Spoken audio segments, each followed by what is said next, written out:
अस्सलाम वालेकुम एवरीवन। तो आज हम अमूर तबीय्या में पढ़ेंगे, जिसमें हम उसूलत पढ़ रहे हैं। तो उसमें देखते हैं अनासुर का तबी मकाम और अगराज़ वजूद इंसान अनासुर, यानी कि वो कहाँ पाए जाते हैं, आज वो देखेंगे हम।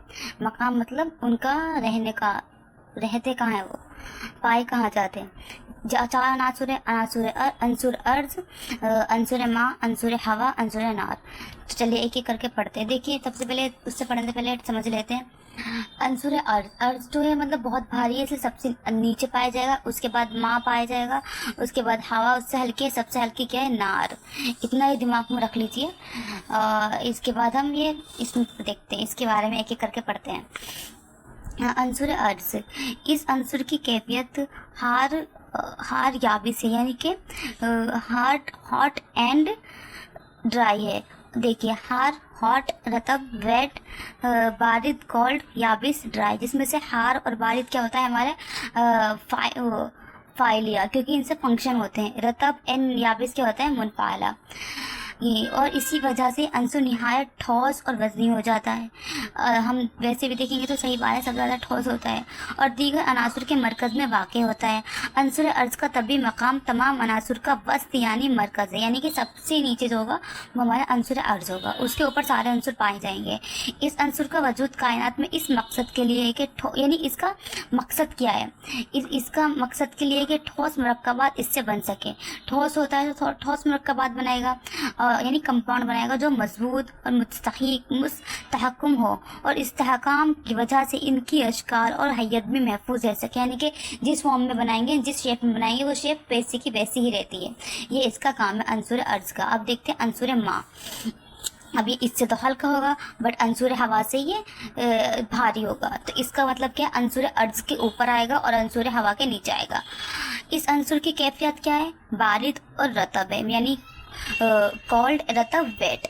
और इसी वजह से अंसुर अर्ज के ऊपर है और इसको घेरे हुए है और ख़ुद अंसुर हवा से घिरा हुआ है, यानी कि अंसुर अर्ज से ऊपर है और घिरा हुआ किससे, अंसुर हवा से। ये सयाल है, यानी फ्लूइडिटी है इसके अंदर, और अंसुर अर्ज से कम और अंसुर हवा और अंसुर नार से ज़्यादा वजन रखता है। सही बात है।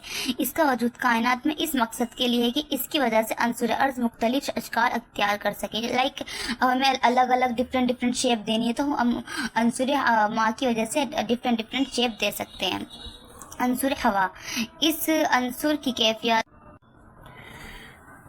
हार और रतब, यानी अंसुर हवा की कैफियत क्या है, हार एंड रतब, हॉट एंड वेट, जिसकी वजह से ये हवाई होता है और इसका वजन अंसुर माँ से कम होता है और अंसुर नार से ज़्यादा होता है, यानी अंसुर माँ के ऊपर होगा और अंसुर नार से नीचे होगा।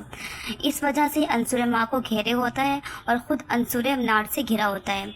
इसका वजूद कायनात में इस मकसद के लिए है कि इसकी वजह से मुरक्कबात में खलकुल पैदा हो सके और मुरक्कबात हल्के और लतीफ़ हो सके, यानी कि होल टाइप, ठीक है, लाइक सुराख होते हैं ना, वो पैदा कर सके ताकि उससे हल्के हो सके।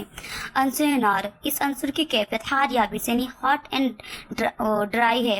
अंसुर नार का तभी मकाम ये है कि जुमला अनासुर के ऊपर रहे, यानी ये देखिए सबसे हल्का है, सबसे ऊपर रहेगा और अंसुर हवा को घेरे रहे।